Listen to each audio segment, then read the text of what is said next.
Telangana Congress senior నేత Vamsi చందురెడ్డికి AICC కీలక పదవులను అప్పగించింది. పార్టీ సంస్థాగత నిర్మాణాల్లో కీలక పాత్ర పోషించే డీసీసీ నియామక బాధ్యతలు కట్టబెట్టింది. ఇప్పటికే సీడబ్ల్యూసీ ప్రత్యేక ఆహ్వానితులుగా ఉన్న వంశీ చంద్ దేశవ్యాప్తంగా ఉన్న డీసీసీ అధ్యక్షుల ఎన్నిక చేపట్టి వారి పనితీరును అధ్యయనం చేయనున్నారు. వంశీ చందురెడ్డికి ఆల్ ఇండియా కాంగ్రెస్ పార్టీ కీలక పదవులు కట్టబెట్టడం పట్ల తెలంగాణ కాంగ్రెస్ నేతలు హర్షం వ్యక్తం చేస్తున్నారు.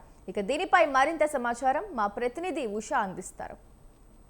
ఎన్నికలకు కాంగ్రెస్ పార్టీ పూర్తి స్థాయిలో సన్నద్ధమవుతోంది. ఈ మేరకు ఎక్కడికెక్కడ ఏదైతే పంచాయతీకి సంబంధించి కావచ్చు, జెడ్పీటీసీ, ఎంపీటీసీ స్థానాలకు సంబంధించి కావచ్చు, పూర్తి స్థాయిలో కసరత్తులు అయితే చేస్తుంది. ఈ సందర్భంగా ఏఐసీసీ ప్రధాన కార్యదర్శి కేసీ వేణుగోపాల్ డీసీసీ అధ్యక్షుడిగా ఇప్పటికే వంశీచంద్ రెడ్డిని ఖరారు చేసింది. మొత్తం కూడా బాధ్యత తెలంగాణ రాష్ట్ర వ్యాప్తంగా ఉన్నటువంటి డీసీసీ అధ్యక్షుల బాధ్యత 119 నియోజకవర్గాలకి సంబంధించి డీసీసీ అధ్యక్షుల బాధ్యత మొత్తం కూడా ఇతని మీద మోపినట్టుగా అయితే తెలుస్తుంది. ప్రస్తుతం డీసీసీ అధ్యక్షుడిగా వంశీచంద్ రెడ్డిని నియమించడం అనేది మాత్రం కాంగ్రెస్ శ్రేణులు అందరూ కూడా హర్షణీయం వ్యక్తం చేస్తున్నారు. ప్రస్తుతం ఈ అంశానికి సంబంధించి పూర్తి స్థాయిలో కూడా డీసీసీ బాధ్యత జిల్లా కాంగ్రెస్ కమిటీలు ఏవేవైతే ఉన్నాయో కమిటీలో ఉన్నటువంటి సభ్యులు కాంగ్రెస్ కి సంబంధించినటువంటి నేతలకి సంబంధించి ఒక దిశానిర్దేశం చేయబోతున్నారు. ఇప్పటికే ఎన్నికల ముందు కామారెడ్డి వేదికగా బీసీ డిక్లరేషన్ 42% రిజర్వేషన్ ఏదైతే ఉందో దీనికి సంబంధించి కూడా ఈ మధ్య కాంగ్రెస్ పార్టీ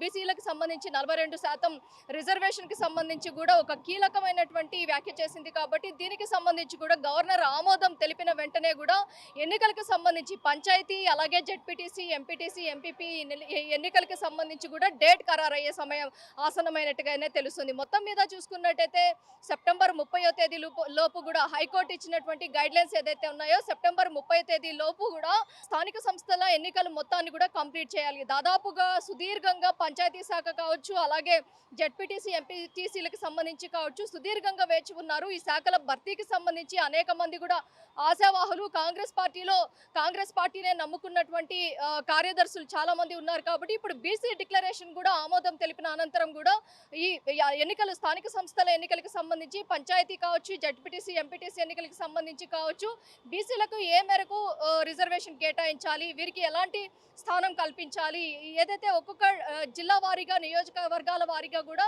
బీసీ డిక్లరేషన్ కూడా చాలా ప్రాముఖ్యత పొందింది.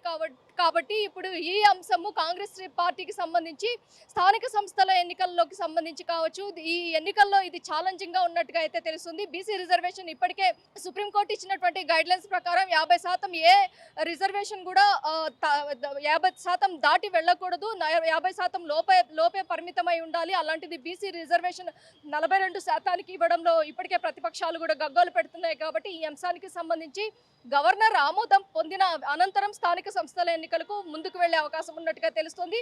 మరోవైపు వంశీచంద్ రెడ్డి డీసీసీ అధ్యక్షుడిగా ఎన్నుకోవటం మాత్రం సర్వత్రా కాంగ్రెస్ శ్రేణుల్లోనే కాదు, అలాగే దేశవ్యాప్తంగా ఉన్నటువంటి ఏఐసీసీ వర్గాల్లో సీడబ్ల్యూసీ వర్గంలో కావచ్చు మొత్తం కూడా హర్షం వ్యక్తం చేస్తున్నట్టుగా అయితే తెలుస్తోంది. Over to studio.